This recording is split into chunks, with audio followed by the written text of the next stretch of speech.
Welcome everyone. How are you?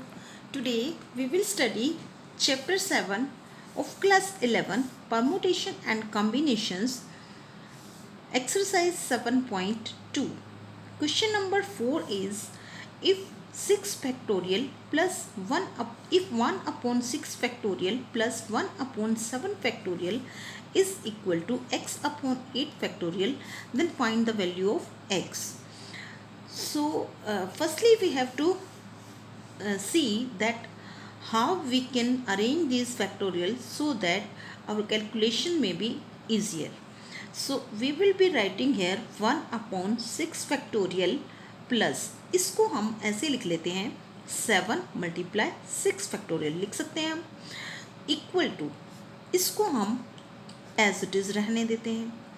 अब हम क्या करेंगे, जो हमारी लेफ्ट हैंड साइड है उसका एलसीएम ले लेते हैं. एलसीएम क्या होगा, 7 मल्टीप्लाई 6 फैक्टोरियल, और इधर हम एज इट इज़ लिखेंगे क्या, एक एक्स अपॉन 8 फैक्टोरियल.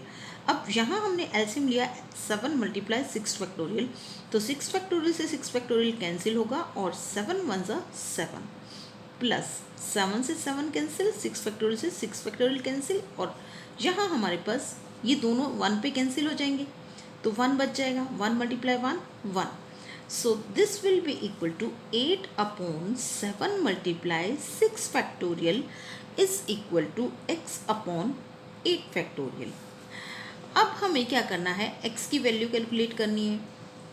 तो यहाँ पर हम क्या करेंगे, इस 8 फैक्टोरियल को किस में चेंज करेंगे, 8 अपॉन 7 मल्टीप्लाई 6 फैक्टोरियल ये हो गया.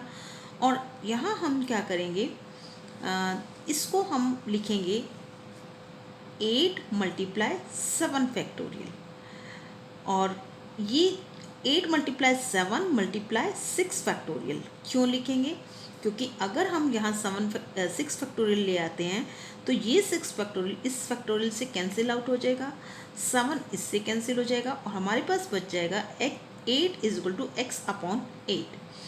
क्योंकि ये जब लेफ्ट हैंड साइड और राइट हैंड साइड में डिनोमिनेटर में सेम थिंग्स होती हैं, they can be cancelled out. तो यहाँ पर ये 6 फैक्टोरियल इससे कैंसिल आउट हो गया, 7 इससे हो गया. We are having now 8 is equal to x upon 8. Now we can find the value of x by cross multiplying, and this will be equal to x is equal to 64.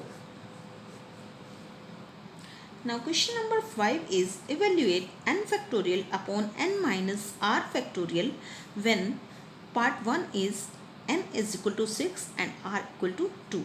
तो what we have to do, हमें यहाँ से n और r की value इसके अंदर put करनी है. So put n is equal to 6 and r is equal to 2. So this will become 6 factorial because n is 6 upon again n is 6, तो 6 factorial माइनस, अब 6 फैक्टोरियल नहीं लगेगा यहाँ क्योंकि हमने n की वैल्यू पुट करनी है, तो 6 माइनस r, r क्या है 2, और इस पूरे का factorial. So this will be equal to 6 factorial upon 6 minus 2 that is 4 factorial.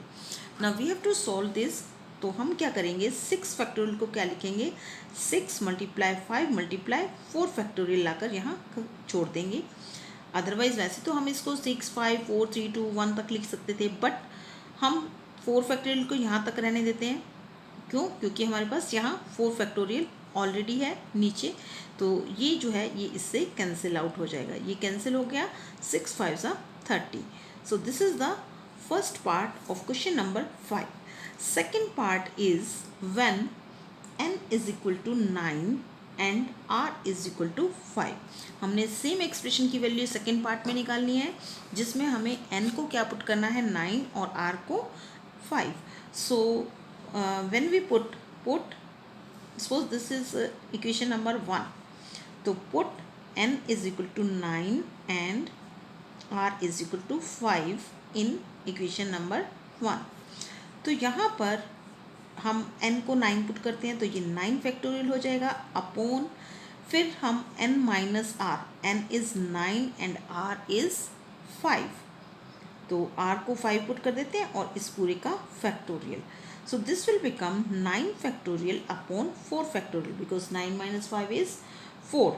So 4 factorial. अब हम क्या करेंगे, इसको 4 factorial तक लेके जाएंगे. That is 9, 8, 7, 6, 5 and 4 factorial. और नीचे हमारा क्या रहेगा, 4 factorial.